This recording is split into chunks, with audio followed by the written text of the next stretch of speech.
You took a lot of positives out of that game, but can we just start with their winner? What was your understanding? Because your players clearly thought they had a case for that to be chalked off.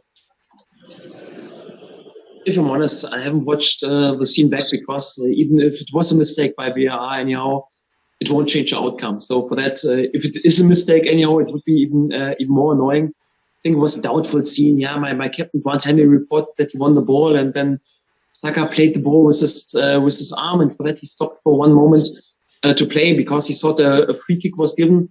And out of this, then the game developed further on, and they had the finishing situations, and then I think there was a situation where VAR checked if it was offside or not, and then the outcome was that no offside was given. And for that,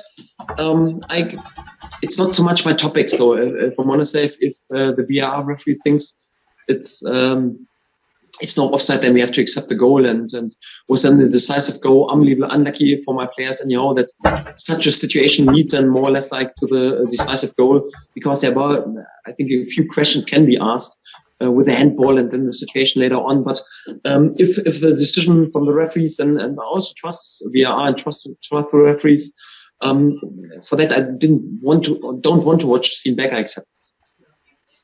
Give us your assessment of your side's performance. You made a few changes today, but pleased with a lot of what you saw today? Yes, first of all, we are unbelievably disappointed because we're not. There's no replacement for points. We're not playing for warm words or for great performances. We want to win points. Otherwise, I mentioned in my last press conference, otherwise we would do synchronous. We want to win some points, and for that we are disappointed. When the dust is settled, you have to say that we have so many positive things to take out of this game, and I just have compliments for my lads, because the first 50 minutes were tough. Arsenal was on the front foot. I have expected this a little bit because they always start unbelievable on the front foot. Even Man City in the game had the first 10-15 minutes some problems, and we had a few changes today in the starting lineup, but we fought our way into this game, and then I got the feeling so for minute 20, 25. We controlled this game, dominated this game, also with lots of possession, brought the ball and the game more or less into their half, created good situation, missed a little bit the cutting edge in order to use one of the situations, to be a bit more precise in the final third to go in lead. But yeah, even in the second half, I got the feeling so we were dominating possession and brought the ball in many scenes with good counter pressing, also close to their box. They had to defend a lot, and it's still unbelievably complicated, to control all their counter attacks. With players like Aubameyang, Pepe, Saka, Smith Rowe later on. I think we did an excellent job also to control this moment. And then this unlucky situation led then more or less like to the decisive goal. And of course, in the final minutes, we had to take more risks anyhow and change the base formation, brought many offensive thinking players on the pitch and created many set pieces, and also the situation with Timo. Sadly, we're not able to find the equalizer. Yes, of course, and in the last minutes after we took so much risk, as had then, of course, a few good counter attacks anyhow. But this is what you have to accept when you take so many risks, because we wanted to equalize and to turn this game. And sadly, the outcome is lost. For that, we are all disappointed. But after the dust is settled, I think many positive things to take out of this game. As you say, you made some very big calls. I think there's 4 changes. Firstly, was that a reflection of the international period and some of the workload and travel for some of your players, and also specifically on the Bamidele and Zolis to give them their Premier League debuts, essentially? How do you think those two went? Yes, it was due to some technical necessities and also due to the load during the international break. We had a bit tricky international break with 2 incomings with Ozan and Matthias, so they will need some time to adapt. They were today the first time in the squad. We had players with unbelievable load in the last days. For example, Milot Razica was excellent in our first games, but he had a difficult pre-season. He had lots of load in the international break. Just on Wednesday night, he played for Kosovo in Spain, had to work a lot against the ball, 90 minutes. Then the travel back to England, then the travel also yesterday in the coach for 3.5 hours till London, till we were in the hotel. He was also a bit tired and he needed to have a break. Also, Billy Gilmore, he has played more minutes than any other player in my team in all competitions for us so far. And also unbelievable busy spell for him for Scotland, played many minutes. He's always in the spotlight because there's so much hype and praise around him. We got the feeling, so we have to make sure Billy, for example, coming out of last season where you hardly played the game anyhow and never started the game, then to be in a period where we always have to be in the spotlight. So we had to be a bit careful, and we have to look a bit after these guys. And for that, it was a bit due to the load, but also due to some tactical necessities today. We needed, against their unbelievable quick and pacey front line, many quick players in our defensive row, and that was also the reason with Andrew, one of our quickest players, came into the starting lineup.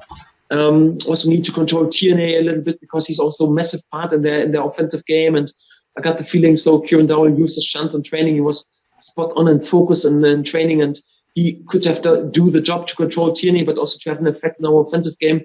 I think all our players who came in were really excellent, and many compliments also, especially to my young lads. We played today with a back four, Max Owens 21, Andrew Umomidele just 19, I think. Meanwhile, Brendan Williams 20. So I want to see one other Premier League side there was such a young back four, but we have to do this. Now we are a self-funding club. We can't afford to buy proven Premier League players. We have to develop them. For that, I just have compliments, especially also to Christos, to Andrew for their debut, but also for Brendan Williams. I think how he defended today, a player of the quality and the pace and the value of people, was outstanding in many situations. And just have praise, especially for my young lads, but even they are disappointed because it's not so much about individuals, also not there in the situation. They want to win points as well, and for that, we are all a bit disappointed that we didn't grab our well-deserved reward today.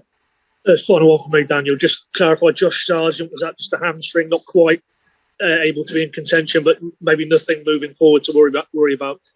Yes, first of all, it was of course tricky because he had on Thursday morning the game and arrived pretty late, straight away with the flight, 11 hours flight from Honduras to Heathrow, then the travel back to Norwich without sleep. He was struggling with a bit of jet lag, but I would have taken him in this squad, but we scanned him yesterday, and there was a low-grade muscle injury in his hamstring. He missed the next day, so hopefully for the next game he will be available because he's already a key player also for us and important for our group. And hopefully, after a few days, this injury is settled, and I hope that they have him available for the next game. But we have to wait how the week develops. Thanks, Daniel. Thanks for your time. Cheers. Cheers, Paddy. Michael Beard, please. Hey, Daniel. Michael, good. No idea if you can see me, but all good. Is it a sign of things to come that you're going to have to take each game and its own merits in terms of team selection, tactical setup, and basically you get one game out of the way and then it's almost a clean slate going into the following Premier League game? Well, it won't be that we have 11 changes between each and every game, because that wouldn't be healthy for a group. If you change too much, especially on central position, it's never easy. But yes, we have to be a bit more pragmatic and a bit more flexible than perhaps it was the task in last season on championship level, where we were dominating game after game and have 14 games unbeaten and 10 wins in a row. Let's be honest, if we are there with our best performance and our opponents are there with our best performance, they have the likes of Man City, Liverpool are on the top of their game, we will probably lose each and every game. Let's be honest. So for that, we need to find some pragmatic solutions. Also, sometimes we need to make sure that we are perhaps also a bit unpredictable, that we are prepared for each and every game in a perfect way. We deliver a top class performance. And if we do this, like today, also not just from a technical point, but also such a spirited and committed performance, I think we will give ourselves then in each of the game more or less a chance to win points. And yeah, today, of course, it's an unlucky outcome anyhow, but yes, in a tight game, we accept this. We also have to accept the class and the quality of the Arsenal players, and for that we accept the loss, and we make sure that next weekend we'll go again perfectly prepared and hopefully then also with the right solutions to win the next points. Which I guess is something your whole squad is going to have to be aware of and on board with, isn't it? That they, will get a chance regardless of what the next game is coming. And obviously the Watford game already feels like a really, really big one coming up. Yes, but each and every game is big on this level. Yeah, even today, 1 or 3 points would have been a massive boost. Yeah, and of course the same against Watford. Yeah, but if we win it, though, it's also not a guarantee that we will stay in this league. Then the next game is also full of pressure, and if we lose, it's also not that we will raise a right flag. So for us, it's more like we can't bake us any result. So we make sure that we try to bake us performances like today, that we are spot on in our tactical behavior, spot on, hopefully also in the team selection, spot on also like in what we bring to the on the pitch. And I just have compliments for my lads today. I trust each and every player in my group, and we will need the whole group in order to be competitive on this level. And we want to go exactly in this way, and then hopefully, and I'm also quite confident we will win points pretty soon.